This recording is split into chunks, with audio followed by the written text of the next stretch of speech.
Well, good afternoon, everyone, and good morning from Tokyo. I'm very happy to be able to join our seminar by Zoom today, and want to say a special thank you to Dr. Laura Smoliar for agreeing to be our in-person guest host. Today, as with all of our seminars, we need to thank the member companies of the U.S. Asia Technology Management Center because it's their financial support for our center that allows us to put on these programs.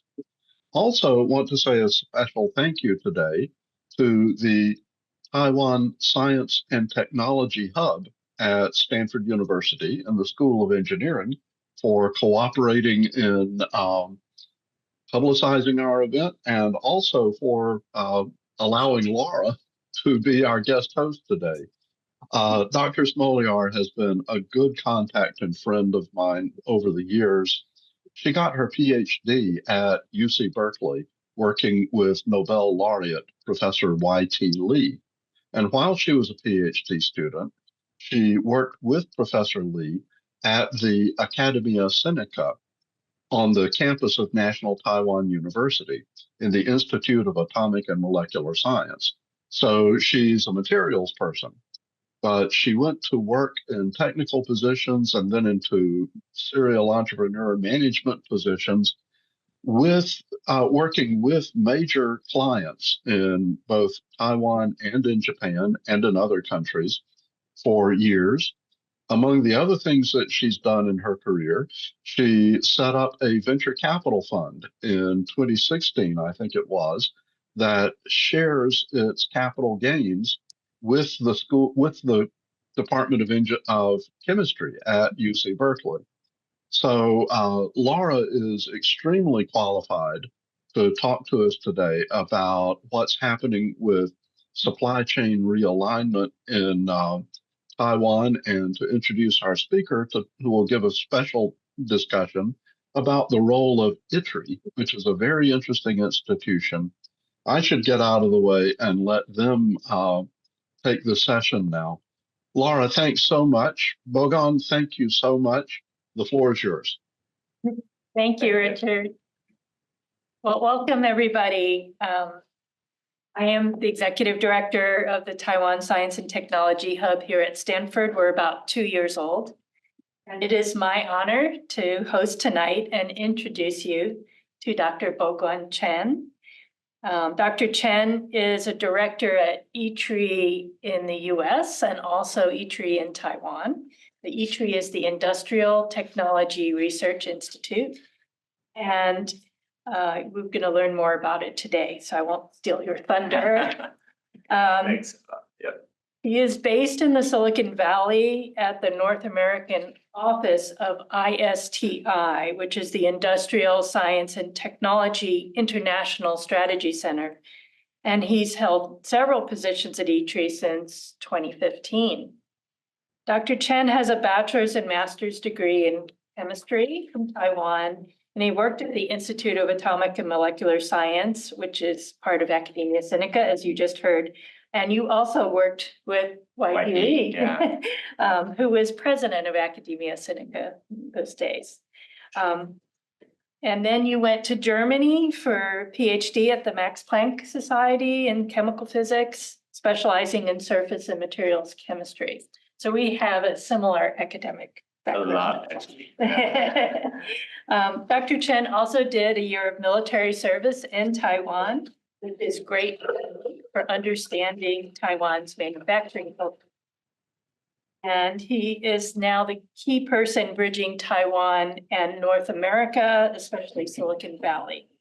So he will tell us about ITRI, which has some unique capabilities that and resources that make it very attractive for collaboration and technology development. So please welcome Dr. Chen. Yeah, thank you. Yeah, so thanks again, Peter, and then also Laura for inviting me to the event. And then today, especially, we want to discuss a little bit about ITRI's role in Taiwan, and then what has been happening in the past half century, I would say. This happened to be our 51 years old. And then a little bit about myself. I think Laura covers a lot about myself. And then I show you pictures over there. I'm not playing the baseball. It's a softball when I was in Germany together with some of the teams over there. But today, I think there are a couple of occasions. Now it's like a World Cup series for baseball. Who here is pro Yankees? Dodgers? Okay, I thought we were all Giants, but anyway, yeah. And so I want to take just try to be joyful for the slides. So I in addition to introduce ITRI, and then I want to put some analogy of some of our roles. Yeah, some fact sheets, and then we have 6,400 full-time employees. And Sean. Yeah, Sean is my former colleagues, and he used to be a boss in the ITRI office. We have 28,000 alumni and across different industry sectors. A lot of them, there are executives in the supply chain, leaders in Taiwan across different business sectors. Up to date, we have around 370 spin-off teams. Those teams either become independent companies. Here we call it startup companies. And then one of the largest was TSMC. It was incorporated in 1987, and now it's one of the most important chips companies manufactured around the world.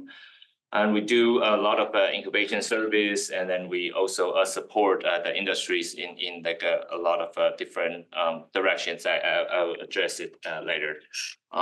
As a not-for-profit research institutions, we hold a lot of active patents across different subjects, semiconductors, and then also wireless communication, biomedical devices, and so on and so forth. Those are the know-hows we accumulate from years of the R&D. Majority is not the academic one. Instead, we're focusing on how to commercialize those technology. Yeah, so you can see over the 50 years period, we're starting from the there are a couple of examples. The first mass-produced carbon fiber bike frame actually was scaled up at ITRI as a pilot plant. Then we licensed it out together with some of the Taiwanese industry. Now it's among the largest. It's a giant, and you see a lot of PC personal computers. You see display technologies, and then you see some of the wireless and energy systems. We cultivate a lot of spin-off entrepreneurs. Almost 160 plus CEOs as spin-off from ITRI. And until now, I think this year we are expecting 2 to 5 companies that spin off across different sectors. I'm here in the United States, but I have a couple of colleagues also from Japan office and in Tokyo, where I think Richard is over there. We have a European office in Germany, the city of Berlin, where I got my PhD degree from. This year, we newly opened the Southeast Asia office located in Bangkok of Thailand. And those are the research organizations, very similar to ITRI in some regard. We consider as partners. So if we think of the relationship ITRI as a institute compared to others, we think it's like a baseball World Cup. So yeah, let's put it today. And then I use this a small diagrams, and then there's a billboard at ITRI. It's AI generated. So yeah, don't quote me on that. We are funded as a government donations at the not-for-profit, but it's under the Ministry of Economic Affairs. So till today, we still receive the significant research grant from this ministry. Of course, we have some other projects, and with our leadership now is Chairman Wu, who was the previous former Minister of Science and Technology, and then we have Edwin Liu, who is expertise in the energy sectors, and then took the lead of ITRI's operations a couple of years ago. And there's one special investment arm we call ITIC. It's a wholly owned subsidiary companies and helping us to, in one way, to manage the equity from the ITRI spin-off. Then on the other hand, we also invest in a couple startup tech sectors. Yeah. So we have like a roughly you can see ITRI as a product of like a public-private partnership. You see the lower part of the right-hand side. We have like a public sectors, like in addition to economic affairs, we have digital affairs, and then other sectors supporting in the funding way. While we receive a lot of corporate contract research, a startup, they are doing the joint development programs with us, and then we are partner also with universities like Stanford, Berkeley here in the Bay Area, and others. There's one thing I have to mention and shout out, like ITRI, we have set up ITRI laureate for years. Now we have like 64 just announced this year, so total of 64. I can see here the Stanford alone. It's a lot. It's over 10 or 11. So like Morris Zhang and Jensen Huang, and then you all recognize, and then a lot of leaderships were involved at a certain stage, and then now they are all the advisors to ITRI. So we put together like what we wanted to move forward. There are like a lot of different aspects we want to cover, not building on top of the technology. How can we better use our research and development power to influence the society as a global? So we recognized the sustainability issues, the supply chain resiliency, and also the AI booming. So it's a transformation not only to digitize, but how can we make it more efficient if the adoptions make it through that. But in Taiwan, also in Asia, I think this is one of the topic, the USA Asia Technology Management Center often mentioned about like Japan, Korea. Like we all encounter the aging society, so there are like certain changes in populations. We want to use the resources to investigate in those regions. Yeah, so for the but again, I think it's always like there's a attacking or defending side. I would take it our leaderships mostly the VPs, and then there are like more the pitching side, and then they pitch the ideas either to the leadership of the government side or the large corporations, the leaderships, and then want to engage with them. And we can see if we break down our visions of 2035, it's like in 10 years, we want to use the fundamentals. So we code it, if you look at the buttons, like intelligence and enabling technologies, where we have accumulated a lot of understandings on semiconductors. We have like a software and communication side, IoT understandings, but how can we really blend it all together to support like better living qualities, and then to help innovate the healthcare systems, and in one way to embrace the more green manufacturing in the global standpoint. But after COVID, we started to think about like how does the resiliency plays a role, and you can see a lot of corporates, not only in Taiwan but other countries. I think they think of like not to over concentrate on the manufacturing in one side. Instead, they should in some way to mitigate some of the risk by deploying certain capabilities all around the world. I won't visit to then too much details, but we can always visit back when Laura and I are discussing the questions. But you see on the right-hand side, a lot of different scenarios happening. We want certain connectivities of your living, but you also wanted to understand what's the impact if there's an autonomous car driving around you, and if there's like a lot of like camera sensings everywhere. What's the impact of the societies? Is there any like need that we can use the all of the machine learning tools to improve the manufacturing environment. There are a lot of talk about the AI. Maybe it's kind of a next revolution in industry, and then but we have to carefully look into each industry sectors. There are mature or more traditions industry like chemistry or physics or materials.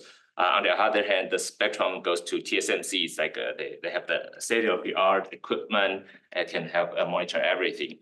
Those are the different systems, and then our engineer spends a lot of hours and then to understand and then create solutions in each different sectors. For the resiliency societies, we see a lot of a need on like understanding how different cultural, different world, different supply chain, even the market demand changing over the times after this COVID situation. So we wanted to review it all the time. I think probably 3 years ago, we still are running the 2030s roadmap, but we want to actively communicate with our potential partners or even neighbors, and then to see how those roadmap can be achieved together. And then I want to list our starting lineup in the batting series, and then there are a couple research labs in Taiwan, our headquarters. A majority of them, my colleagues, they are headquartered in Hsinchu. So I would try to take this chance to introduce some of their functions. The ISTI, the acronym is ISTI, it's not the one you drink, but it's very similar.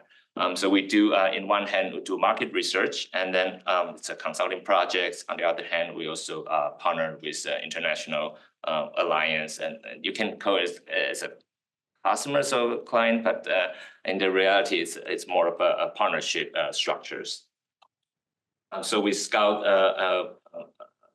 in 12 different industry sectors, and then we try to discover if there's a need, and then we can deploy some of the value-added consulting projects to the client and our partners. There's one thing I wanted to mention about the international collaboration things. It's like we actively seeking for join some of the research consortiums and then industry associations. If it's under the university structures here at Stanford, we have a lot of different programs. On the other hand, the industry associations, not only limited to Silicon Valley, California, but also we spend a lot of times in East Coast, even Canada. Nowadays, I think because of the manufacturing hub shifted to Mexico, we also spend a little time over there. Those are the things that as a first base heaters, and then we want to get on the base and then seal the base and then move quick and nimble.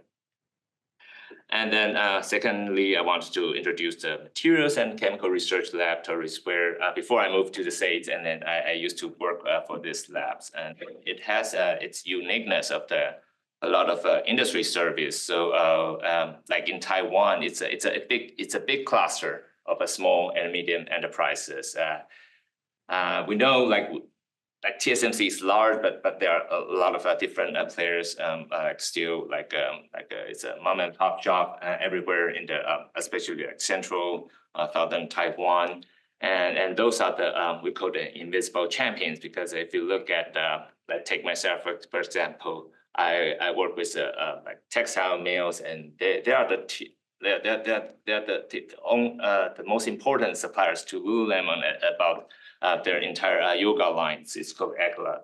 And so we help them to conduct any different kind of functional textiles testing and the performance improvement, and including the entire manufacturing process, wastewater treatment.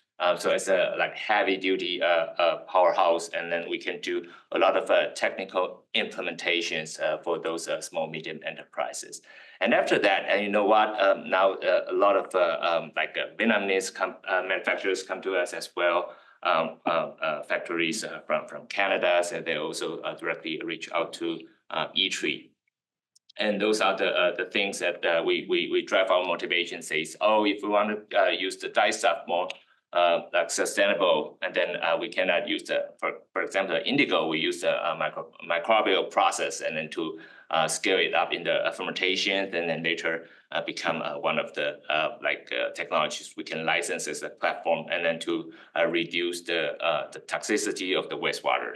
On the other hand, we see like some of the cases we in the material lab they develop certain formulation. I just hear from like e-bike story that the battery is explosive, and then we do have certain like formulas for like it's called dendrimer, and in short it's called the STOVA technology. And we probably 6 years ago we licensed to a Japanese firm into chemicals. Those are the things that from the one type of service ITRI can provide is a technology implementations. And then we're introducing the material and electronics laboratories, and then we'll take one example of like a contract services in their labs. So we do a lot of like in-house pilot scale, so you can build a small machine and do the automations, polishing, grinding, for example. And those are the things that used to be like very, okay, you have to go to a certain like companies to buy the equipment. But if you go to ITRI, because we are like, we want to challenge a lot of different, I think, tolerance standpoint, efficiency standpoint. So build up some of the solutions for those small and medium enterprises, and then for them to test around, and then go back to ITRI, and then we try to finalize some of the product, and then they can license out the entire model and then build it on its own. Or we take autonomous driving, for example. We are not as big as Waymo, Lyft, or other players at Cruise, other players here, but we do have like a strong teams, and then which is led by BoGaun, used to be at Carnegie Mellon and doing all the robotics research. But when he joined ITRI, he consolidated a small team and then to do a platform, a software platform. I think it's called they joined the auto wear societies, but their aim is not to compete in the consumer vehicle region. Instead, they look at the truck. So after deploying their like autonomous driving systems, so it's a system level, and then to those trucks, and then validate with one Japanese OEMs, they later conduct a project actually from Australia to demonstrate the safety of the autonomous drivings in Australia probably last year. And those are the things that ITRI also demonstrate the research and the development capabilities to conduct into the industry. And this I put it in the number 4. It's our semiconductor part. You know, it's a home run hitter. We had already a TSMC. So it's a mindset like how we can build the pilot plan at ITRI just to first test and validate, including the business model before really spin off the company. And those are the things that the first TSMC Fab 1 was actually built and manufactured in ITRI campus and delivered to the customers like overseas, and then they recognize the revenue stream, and then later try to copy the production line and then improve it while spin off later on. And nowadays, there are a lot of things happening in the semiconductor sectors. Of course, AI is a big thing. Then you see a lot of demand from NVIDIA and other chips. But our concept is always like how can we as a neutral parties and then benefit for the entire supply chain. So we look at several different things like can we use the existing technology and then to build a better efficiency. So you can see a lot of stacking, so we call it heterogeneous packaging technology portfolios, and then we do like third-party certifications. It's a joint force with Intel, and then set up a lab in ITRI and to validate how those hyperscalers, cooling performance that can be quantified over the years. And then we also developed a new technology about like how we can use those vapor chambers to improve the efficiency. There are a lot of foreign companies like in US, Corning's, and then they set up scouting teams at ITRI, work with some of our technical teams in different projects. And then we have also some of the display technology working with like our alliance companies for flexible folding phones, and then those technology are already commercialized, and then probably the IP it's in one of the your phone. Our information and communication is our software laboratories, and then they have like a lot of different experience in more to the like 5G, 4G, 3G connectivity side. But also there are like a lot of AI things happening here. So we do a lot of joint development and partnership. For example, like years ago, like Applied Materials and then ITRI were a strong partnership through the 3D IC, which is before the FinFET, and now it's leads the semiconductor to push to below 7 nanometer processing. Those are the things that we've no strangers to the US market. On the right-hand side, you see there are like a couple of cases we already conduct like image recognitions of your like pupils and then other like eyes images, and then try to be diagnostic behavior, and then which is already cleared by FDA. So the technology is licensed to the commercial companies in Taiwan. And then those are the connectivity things that we wanted to push forward. So in certain cases, we work with the local police office and natural disaster service centers. And whenever it's a typhoon or like an earthquake, and then we want to use like a drone system to be as extenders, because then you don't have like the regular LTE coverage, but the drone system can be the extension of a lot of different connectivities. And those are the things we work also closely with our public sectors.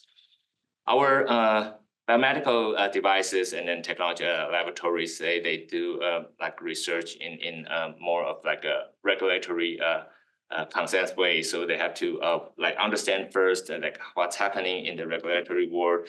So in recent years, actually today is 29th of US, but yesterday my father he just went to the ophthalmologist to just did his like eyeball injections. It's horrifying to me because it's like, oh, you use a needle to poke your eyes.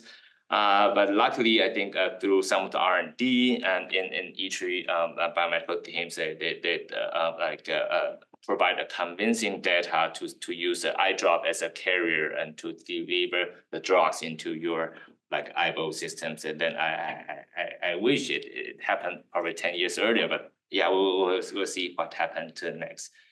And during the crisis of the COVID, ITRI also as like social responsibilities, we quickly developed and then deployed a lot of those nasal swab and then production equipment for our like healthcare workers, and then it's deployed to a lot of different cities, and then to keep the society running with adequate COVID testing scenario. And just this year, like ITRI joined with another organizations. In the right-hand side, you see this called DCB, another research organizations. We joined for a spin-off company. It's a CDMO, a contract manufacturing and developing organizations, and then targeting the pharmaceutical applications. So you see we are building the mRNA pipelines and then the cell production, manufacturing, and so GMP grade in Taiwan. So we're targeting not only the domestic market, but also a partner with the like a US CDMO, like Resilience, and then other players in these sectors. Our green energy laboratories, and they are like doing a lot of system level integrations, help the factories like in Taiwan, for example, the cement, a lot of other like steel, like high energy consumption manufacturing. How can they improve their efficiency by integrating all the different technologies from ITRI to add the value.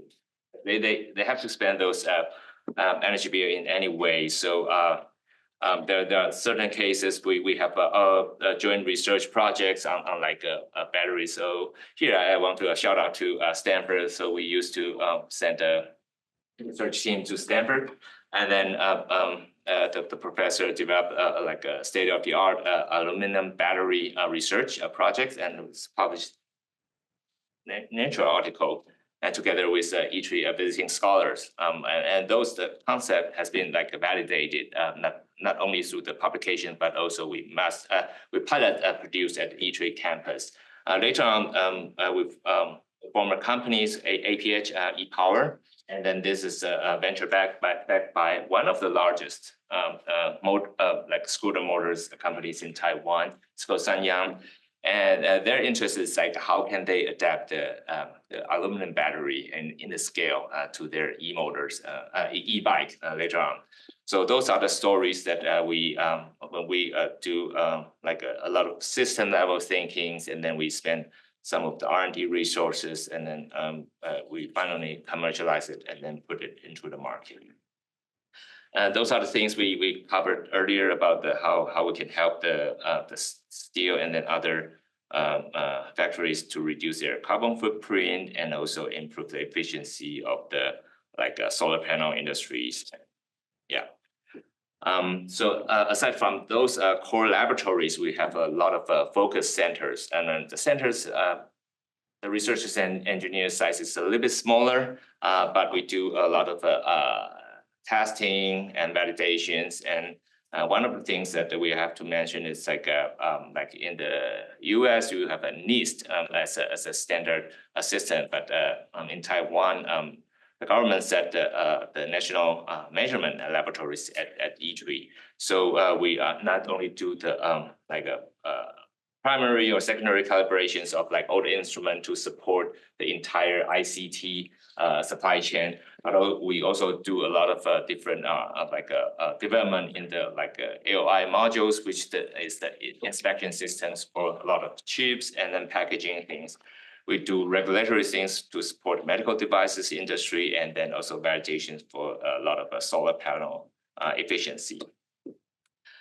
Those centers, one of that, it's a service center, so they have an integrated technology more to the consumer product oriented, which wasn't like really the expertise of the ITRI many years ago, but now we also deploy some of the software based solutions into those technology integrations.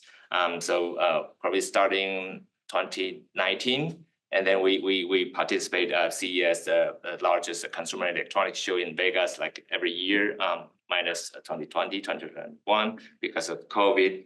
And on the other hand, we also help a lot of Taiwanese startup companies coming over here in the Bay Area, or even to the exhibitions through various programs. As I mentioned earlier, the public fundings we receive for those projects. And last but not the least, we want to introduce some of our in addition to Hsinchu, we have like 2 other campuses in Central and Southern campus. And those are the research implementation teams to help the localized service need. And then we do a lot of prototypings, not only the agriculture things, but also like plant-based food. And we have certain technology to help like the local agriculture, the farmers, and then to improve their efficiencies in productivities. And I think this is a southern Taiwan campus. We do like additive manufacturing, laser processing. Those are the components. If you see the southern part of Taiwan, there's a city called Kaohsiung. They are among the highest the bolts and nuts export to the key aerospace industry, and we are the back of them. And to wrap up before I finish, I consider, I think ITRI as it's an LLM, it's a large laboratory models. And you see, I have tried to convince you, we have like pictures and then all the base heaters, also defenders.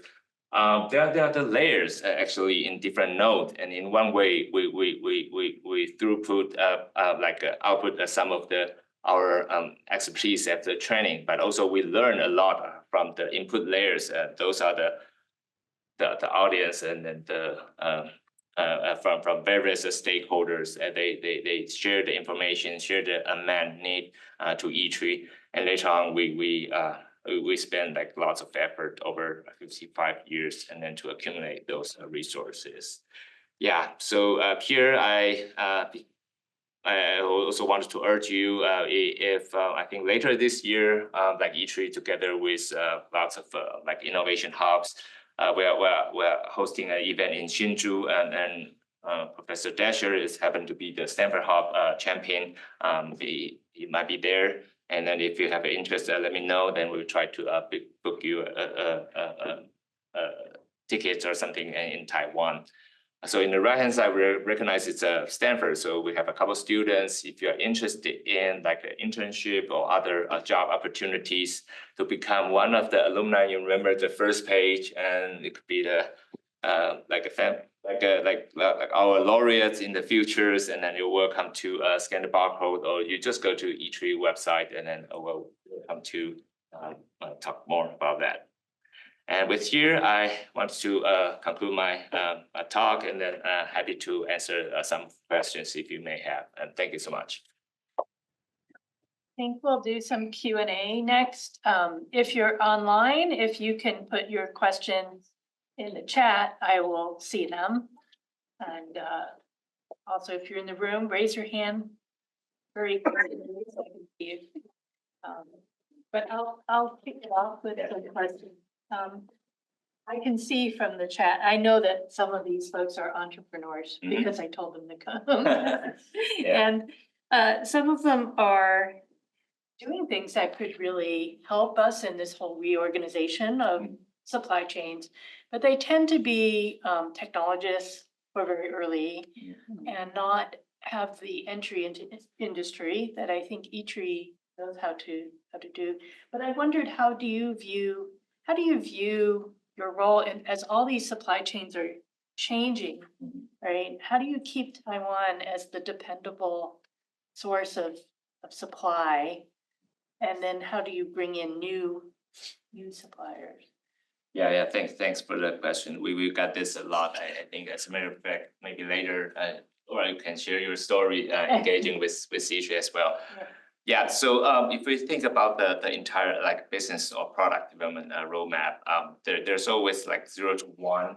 So you get your first prototype or you call MVP at lots of stages. You want the first one to be viable and then to be tested by your potential customers. You want maybe 1 to 10 to get more like opinions on those products. At that stage, I would say, you're good here. You can if you can find certain resources to help you achieve that. What ITRI's value is always like in between like certain sizes. Let's say from 10 to 1,000 to a couple thousands, and those are the things that we see. Like if you go to Foxconn, other big players, EMS, they may need a MOQ, so minimum quantities of like million pieces. Yeah, but if you go there, then you might spend a lot of time without really getting anything done. But ITRI, we set up a lot of like pilot production line over there. So we utilized maybe not the newest, but it's the most mature technology to help you to navigate through those gap of the growth pan. And then you can see a lot of things that if you do it in the like university laboratories, and later on you might have no clue how you can scale it up. If you use like ITRIs or other like similar like research organizations structures, then they already implemented like a scalable the same equipment as industry use, and then it's the same manufacturing line mindset. So once you have like those like 100 to 1,000 pieces, and you take this as a package and then go to the EMS or to the scale up manufacturers, they are able to take entire manufacturing things, and then from now on you're good to go. So those are the things that we spend a lot of effort and try to help the startup companies. Yeah, that's great. Yeah. We have a question, so I'm gonna Yeah. Go with it. Does ITRI work with any national laboratories in India? In India, yeah, that's a great question. I think at the moment we do not. It didn't ring my bell, but we do not have a like actively like research project with them. But we know there are like lots of Indian companies. I think one current one was a chemical companies. They want to transform from the existing like pharmaceutical business and then also step into the electronic chemical like industry. So we help them to like already start a discussion how we can help in the consulting ways and then also bring their like a manufacturing line and then to review the process to help them. Yeah, I think India is becoming an important player as Yeah. all these supply chains get reorganized. I've Yeah. actually had reach out from India, Mhm. people from India wanting to go to Taiwan Mhm. and meet the industry. Exactly. So maybe I should be sending them to you. Yeah, happy to. Yeah. As I Yeah. said, we have a Southeast Asia office and then also the entire team to support Yes. the operations. Yeah. That's great. So can you tell us more about startup companies that come out of ITRI Mhm. and what fields they tend to be in and how do they get beyond the domestic market in Taiwan Yeah. and go global?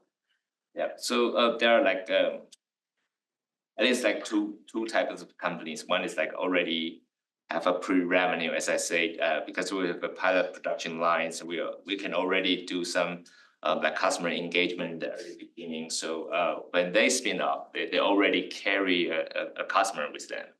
So those are the most straightforward things. And then from our observations, those clients or customers that not domestic, a lot of them they already been like from the US, Canada, or Europe. So I would say those are the companies that they already have a solid business plan. On the other hand, I mentioned earlier, now we will put some effort in more like a service oriented, could be a software companies or like consumer electronics oriented. It could be a small product with a certain bundle service. Those are the companies that they are experiencing like, okay, they must know the market before they like really put their product over there. So in addition to ITRI's own resources, we also receive some of the support from the like government grant. So we actually send over a couple of companies every year here in the States, and then to explore the opportunities to participate like the Stanford training program, Skydeck from Berkeley training programs, and then other like networking opportunities for them. But I also want to mention about like we have a investment arm. So the ITIC is called the Industrial Technology Investment Corporations. So our venture capital arm. It was set up as an evergreen fund. So you invest and you liquidate, and then you return the money, you invest in more. But we also have a joint fund. And I happen to see, I think one of the member companies of the program here, it's a MUFG. So it's a Japanese bank. So ITIC actually have a joint fund with them and to invest in like a global company. So they have a synergy to invite their co-GP, their general partners, and then to make introduction. In the States, we have a fund joint invest with Applied Materials, so which also is a key role to help them to knock the doors to other potential clients. Great. And kind of related to that in a way is we were talking about something called Open Lab. Yeah. Can you explain about how foreign companies coming to Taiwan can take advantage of Open Lab and what it is? Yeah, so Open Lab is like ITRI. We have like headquarters buildings, and then there's one arm. It's actually we have Open Lab to let, for example, like Corning and then Japanese firm Asahi Kasei, Germany companies Evonik. They all set up a small office over there in one way to do technology scouting, and then just to get more exposures and interaction with our researchers and engineers across different laboratories. And in addition, because our research is like very like industry or manufacturing or supply chain oriented, so a lot of different like Taiwan suppliers, they all come to our campus. So you can see it's a small like incubation or like a acceleration models that you can help your ideas and then to move faster. As a matter of fact, I think like Corning also sponsors some of the research and in different areas. Maybe it's a little bit off their main business, but they can get to know some of like wastewater treatment if in addition to their glass business, and then how can those technologies help their growth. Yeah. Great. Do we have any questions in the room? We have more on the chat, but I want to make sure I don't ignore the room. Okay. So I'll just read these to you. Yeah, sure. As I understand it, aging population, or what some call the silver economy, is a major concern in Taiwan. Can you talk about some of the work that ITRI may be doing in that space? For example, robotics, wearables, remote monitoring, et cetera. Really interested in this area. Yeah, thanks for the questions. I think, yeah, we pick up the like 2035 as a roadmap. So the roadmap, at least the health part, we really like set up the scope, like how we can do as a like in one way is that the mental health. I think this is something that we have to be prepared for the elder society. So a lot of like AI boosted rehabilitations and then those processing will work very closely with the entire hospital systems in Taiwan, and also in some cases we will also work with the Stanford hospital systems and even UW. Yeah, so those are the things that we see a lot of value of like understandings like how like software can change your life. But on the other hand, we have like Mechatronics that we spin off the exoskeleton companies and then try to help in those regard. Maybe it's a tool and to help you to navigate a certain period if you are encountering uncomfort or like some of the injuries. You be prepared. Okay, the next one. Is there a financial connection between ITRI in Taiwan and Silicon Valley, where technologies and tech ideas originate and need capital investment to develop? And not necessarily scale manufacturing, but growing the company through an internal development or acquisition, the connection to engineering related. I think he's talking about sort of early stage. Yeah, before you're ready to scale. Sure. I mean, one thing I guess is ITIC is allowed to invest in a US. Oh, entity, yes, right? yes. Or foreign entities. Or foreign Are entity. they limited at all? And where? No. Actually, the beauty of the joint fund together with materials actually is like the investments. It's like encouraged to be cross-border. Of course, we have like different LPs in those joint fund. They have different expectations, but overall, it's like we're pretty open to invest in lots of different companies. I'll raise one example. I think years ago, ITAC set up a small fund at Carnegie Mellon University. So they encourage, I think the alumni or even the current students from business school, engineering school, and to do it's kind of like pitch competitions. But at the end, I think every year there were like 1-2 teams. I forgot. It's like up to $500,000. It's a seed funding to boost their startup ideas. So not necessary to be manufacturing, but it is. Yeah. Okay, that's great. Yeah. I've actually brought US startups to ITIC in Taiwan to pitch. So yeah, I was feeling good. now I'm interviewing It was good, but it is a different pitch style than here. So you have to adapt. Yeah. I think a lot of the value proposition is like they invest in you, but they also wanted to let you leverage all the manufacturing capabilities in Taiwan. So you got not only the money side, but also the leverage side. Yeah, you have to think it through. Yeah. Okay. So you were just in Mexico. So how do you see Mexico developing as a partner in manufacturing, especially in relation to cost structures, keeping in mind labor, shipping from Asia? Yeah, as a matter of fact, I think the understanding of the manufacturing cultures we talked about it earlier. It's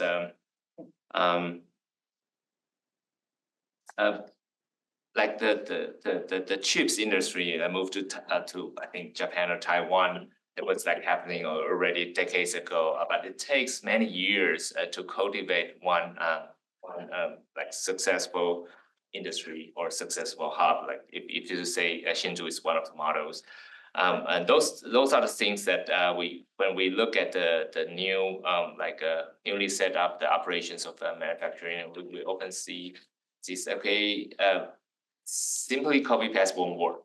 Yeah, you need a lot of understanding about the process, and there's always a give or take in each different steps or each different sectors. So we often say that as a non-profit or not-for-profit, we're not really transactional in those deals like helping the companies.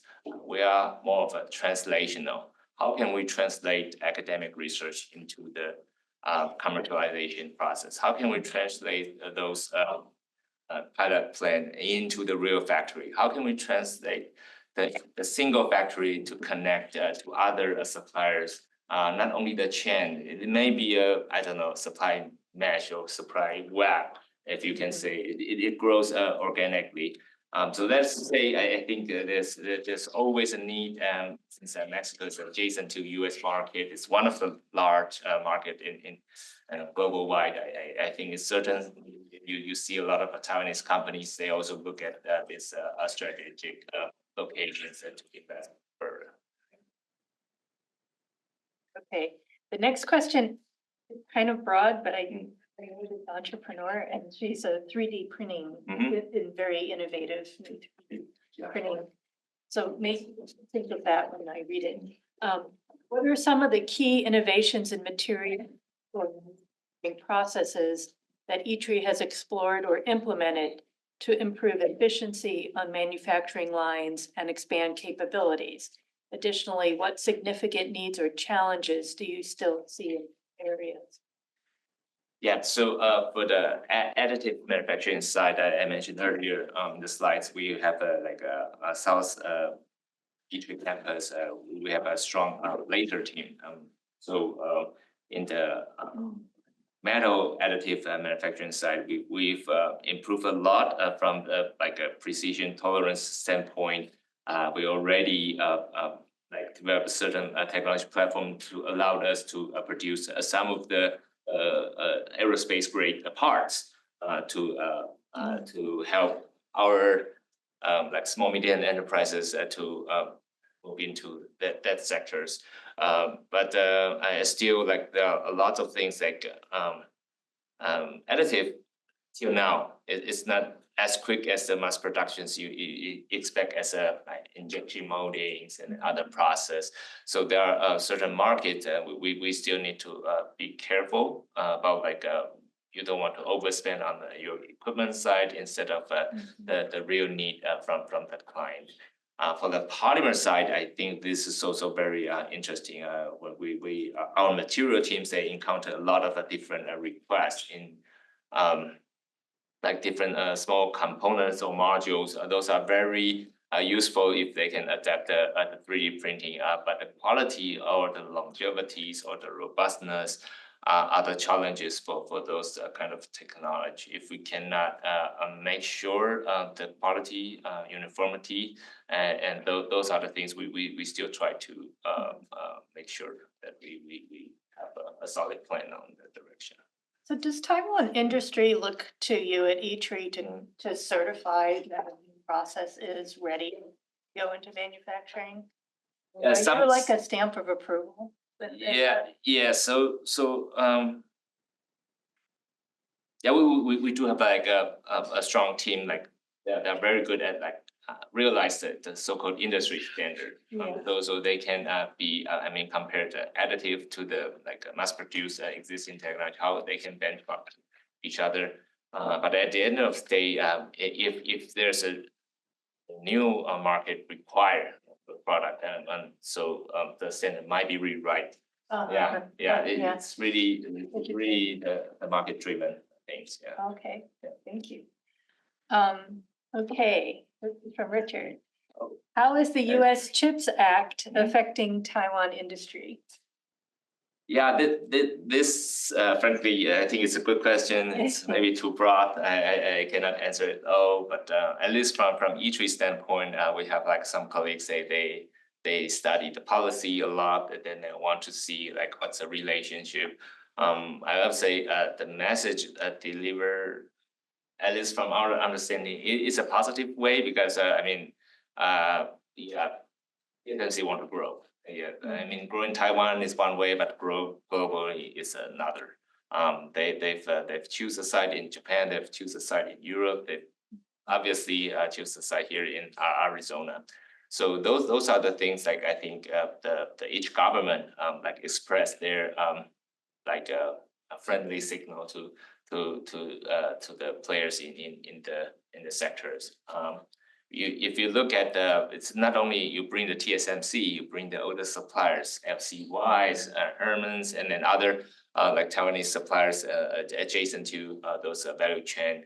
And those are the things that you unlock the new opportunities for a company to grow global wide. In general, it's a good thing. Of course, there are like surprises about the cost of manufacturing, and then the difference in Taiwan is like always. I mean, if you go from north to south Taiwan, you take high speed rail. Surprise! I think like within 2 hours you reach the cities, and then it's very fast. But here it's like, oh, then you have to drive, and then it's not the close connected region here. It's like, oh, you have a landscape, but you really need to think through how to reallocate your supply chain structures carefully. Let's see.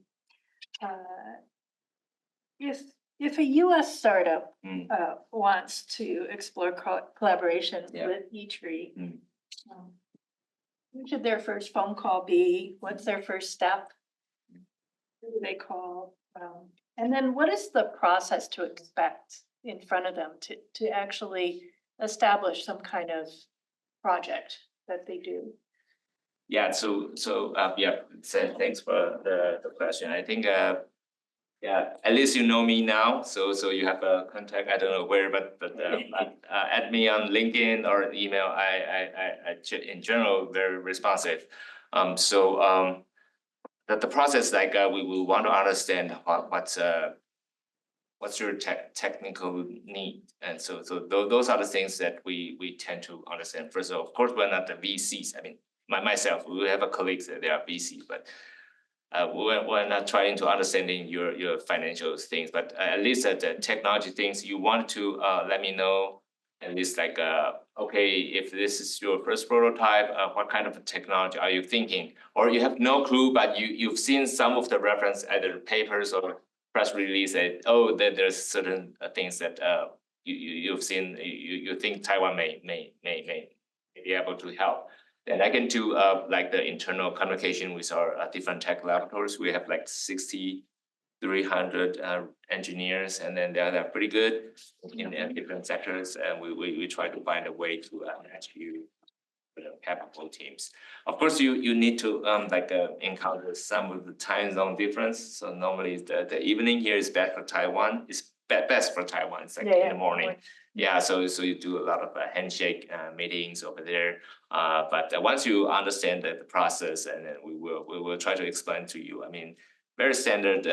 We know like startup precious idea a lot, so the non-disclosure agreement is quite standard. So if there's a need to discuss with more into details about the agreement, service, the contract, or anything, and then we already work with hundreds, if not more, companies in the sector. Yeah. So beyond the work at ITRI, my memory of doing this is you also shepherded the startups I brought in to meet companies in Taiwan. And often I think those meetings were with former ITRI people who were working in the company, so it was very easy for you to reach in, like, to all these companies that it's hard for us, I think, here to even know about. You know, they're not on the internet necessarily, or they don't have an English website. Right? Yeah, that's true. That's true. Yeah. I think if you, I don't know, nowadays everyone has a phone, right? Yeah. Here you have like a powerhouse, the chips. There's always called power core and then efficient core. I would say each is more of efficient core. So we keep our connections with like all the different sectors in Taiwan. So we try our best because we're not competing in the revenue base. We're not profit. So we were happy to deliver some of the needs or requests from the foreign partners and then to the supply chain. And our 28,000 alumni from ITRI, they're our eyes and hands, and then try to put it everywhere, and then help if there's any opportunities, if they make business sense, and then they're in general very open to discuss. Language may not be the only barrier. It's like, especially if you're like I came from more of the technology design. And getting into manufacturing, it's a whole different mindset, and so learning what the process is to do that is exactly but it's good to talk to these companies and find out what the reality is, because you may have to change your technology a little bit to fit. I would say if you are like an entrepreneur from the universities, maybe I think ITRI can help the most, because we, as I said earlier, we're like translational. Like we help both the manufacturer to understand what's the real need, and then also to educate. Okay, there are certain processes. It's not like your lab. You can do whatever you want. You have constraints to the design space for manufacturing things, and those are the limitations. When we look at the supply chain, it might not be that sexy. Like, oh, I can do the very elegant product, but if you want to really scale it up to the certain like size of your business, and you have to learn a little bit about the manufacturing world. Okay, Richard's asking the hard questions. Ready? Okay. So he's asking what kind of how the chip industry will respond to things like when China restricts certain minerals, or rare earths is the most common thing they pick. And how do you get involved in helping the supply chain adjust to those kind of issues? So that's really tough. I mean, especially if you talk about materials, Laura and I, we are both in this world. We know, I mean, the chips maybe take, I don't know, semiconductor maybe take a couple of years. You have a Moore's law, so you have like 18 months, and then you can do something new. Materials changing takes decades, and if not more, to change. And we look at those things in two ways. In one way, it's like if we can recycle some of that. So of course you want to like import as much as possible the raw material side, rare earths, and then other things. But you can look at the existing chips. So how can you recycle it and then make it more efficient? While we are actively reviewing the entire mining industry, those are the things like, the technology is there. All the extractions has been there for many years, and then we started probably a year or 2 years ago, and then to revisit some of the process, and then now we are constantly engaging with our like Canadian friends, because they have like some of the mines and open pit mines, and then they can do things. We also look at Southeast Asia, if not Australia, and South like Central or South America.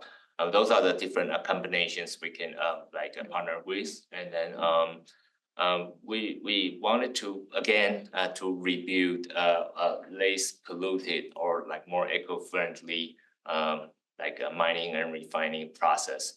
Those are the things I think even though it might seem to be hard, but if we can reshape it, it's not only solve the current supply chain constraint, the tensions of the geopolitical, but also unlock the door of like, okay, now we can provide a better solutions to the rare earths and then other critical minerals. Yeah. Okay. So when I lived in Taiwan 30 some odd years ago, there was one ITRI campus in Hsinchu. Yeah. Right? And now there are many. And I have not been to the new ones yet. You should. But I feel like maybe I should. Yeah. And retry as well. Yeah. Yeah. But can you talk about the growth of ITRI? When do they decide it's time to open a new campus? And how are they different? Are they drawing on different skill sets and that are local to those areas? What is the Yes, exactly. I think to centralize like all the researchers in like one or two, like Hsinchu campus is good because it's easy to communicate. You don't have the efficiency issues about that. But if we look broadly as the ITRI grow a little bit larger, then we see there are local needs in different manufacturing hub. Take Tainan, for example, take Kaohsiung, for example. One very recent cases is like, okay, Taiwan wants to set up the offshore wind power operations. So those are the things like, okay, it has to be in certain region. And then the maintenance, the tech support team has to be there. Of course, you can take a high-speed rail like daily, but if in the future, if you look like 10, 20 years down the road, and then you want really a local team to support the local development. So we initiate those like new campuses, many to address those issues. And in addition, I think after pandemic, we all realized that remote work it's possible, it's feasible. And then if you wanted to do like some of like, okay, you don't go to Hsinchu like every day, and then you might choose the other campus, and then you can just do anything necessary.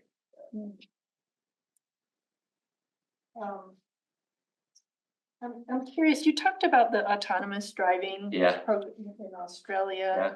Was that a ITRI originated project or did the Australians? Yeah, come to you? I think it's Australian come to us, and then because of the, I think the highway safety like testing report, I think they wanted to have some companies over there and then demonstrate from it lasts for a couple months to collect the data like how the truck autonomous driving affected other trucks and also the regular vehicles, and then how does the statistics or the numbers put together looks like. Should they be prepared for like autonomous driving policies? And those are the things I think even in Taiwan we have at one time like ITRI with autonomous driving cars, and in Taoyuan Airport, it's one of the largest Taiwan airport, Terminal 1 and 2. So those are autonomous cars that like going back and forth. Of course, it's a close as like a field, but it's easier for like the society to understand those. And I guess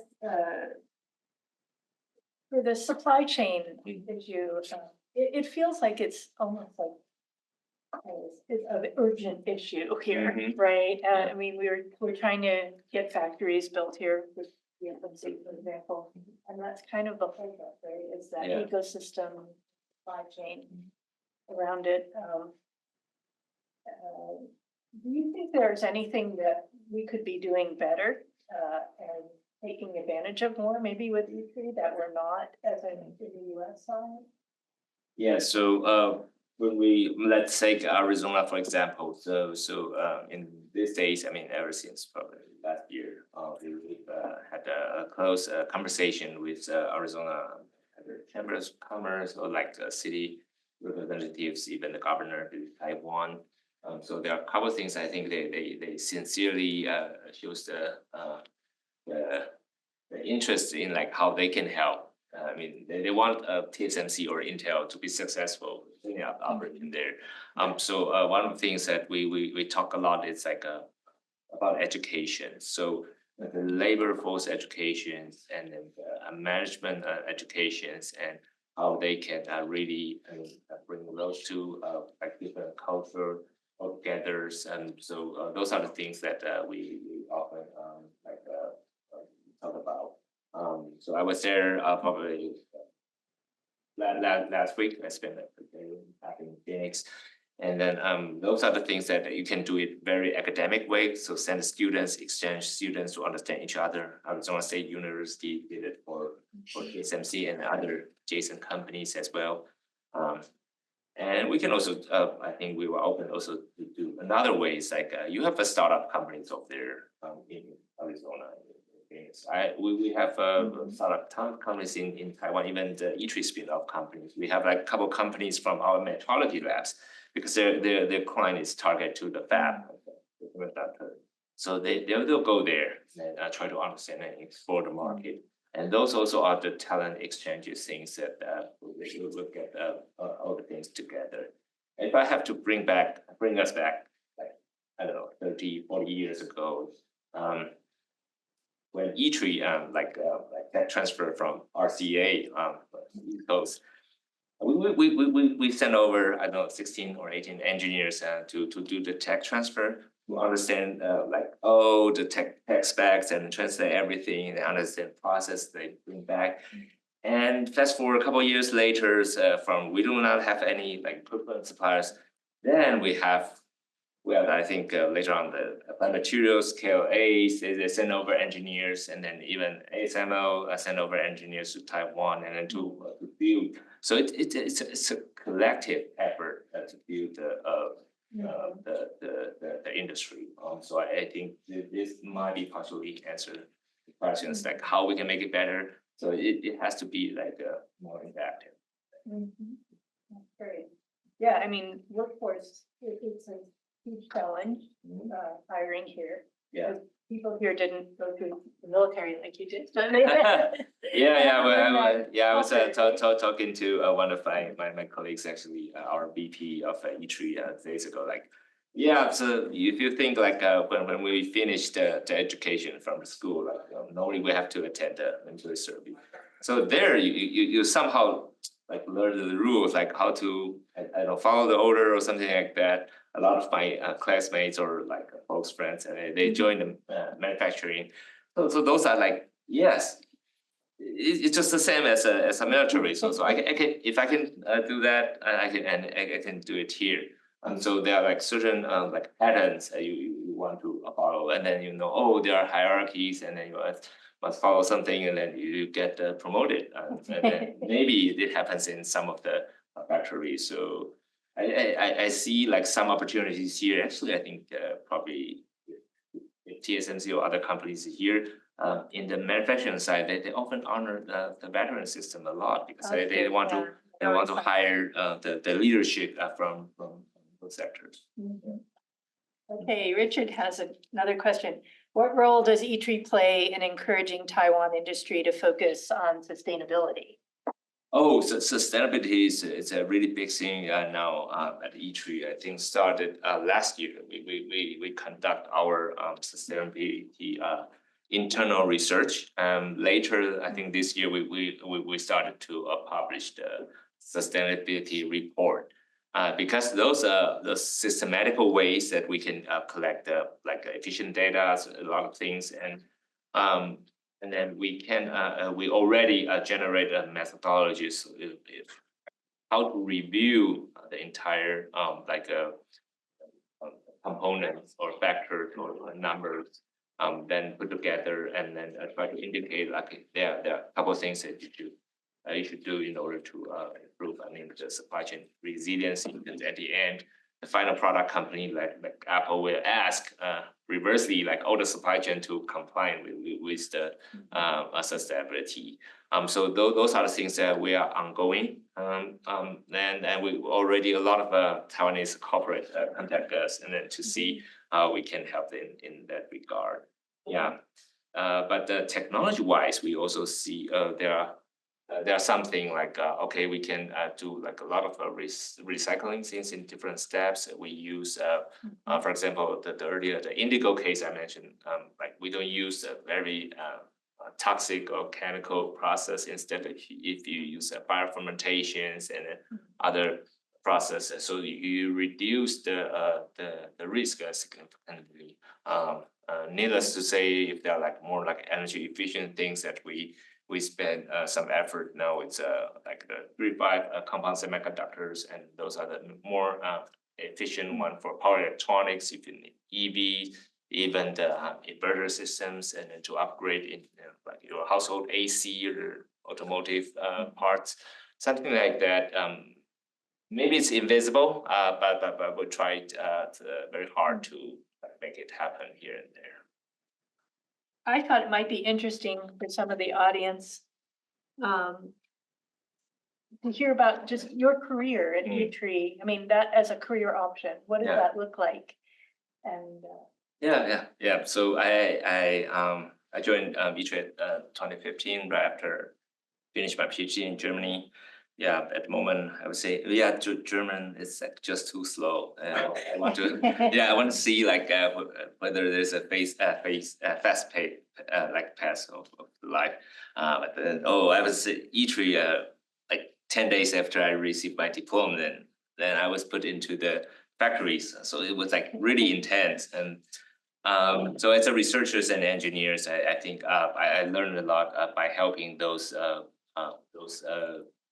manufacturing process. I never thought, I mean, we were doing the molecular paint things and then like very fancy high vacuum equipment. Suddenly I have to go back to the textile mills, and then I was like, the textile was the first industrial revolution or something like that in UK. Then I have to do this. But after like half year or something, I started to appreciate those things. That I mean, think of like those yarns that it seems to be so easy, but if you are in a factory, it's not look like that. And also the second things I've learned is like it's also hard to get the fundings. And I mean, even though we have like research grant from the government, so it's a totally different from like apply for the research grant in the like science foundation system, because those are the impact. You need the publication journals, but when we look at industry, so you really want to push your technology into the real manufacturing system, production line, or those are the factors I wasn't that familiar with. But after like around 2 years, I got a chance to, thanks to Sean, that I like he opened a position here, and then to try to apply. I always want to see like how's the entrepreneurial Silicon Valley looks like, and then I got the offer to move here. So that was also a big change, a pivot for myself. It's like it's like chemists, researchers, engineers. Certainly, I would say more business development and or diplomatic things, and then so I had to like spend a lot of time to learn different technology, because here we have a small team, but we have to understand all different technologies if we may, and then try to explain to our potential partners, or to respond to the requests from different labs and then startup companies. So those are the things I really. I think Richard would like to say something before we close. Is that? Yeah, sure. Yeah, I think we're about out of time, everybody. And so I really want to thank Laura and thank BoGaun very much for a really informative session. Taiwan plays a really interesting role in the world's supply chains now. And I don't think there's any organization quite like ITRI that has achieved the kind of success in bringing new innovations into the market. If you look at the statistics way back in the beginning of the presentation today, it's kind of amazing. And so I want to thank both Laura and BoGaun. I want to thank everybody for attending, either on Zoom or here in person at Stanford. Remind everybody that next Tuesday is Democracy Day. If you haven't already, please vote. That's important. And 2 weeks from today, because the auditorium is being taken by another class's midterm exams, we will not have I'm sorry, no, I'm wrong. We have a Zoom only session 2 weeks from today, November the 12th. And we'll look forward to seeing everybody by Zoom in our next meeting. So thanks very much again, everybody. We'll call an end to today's session.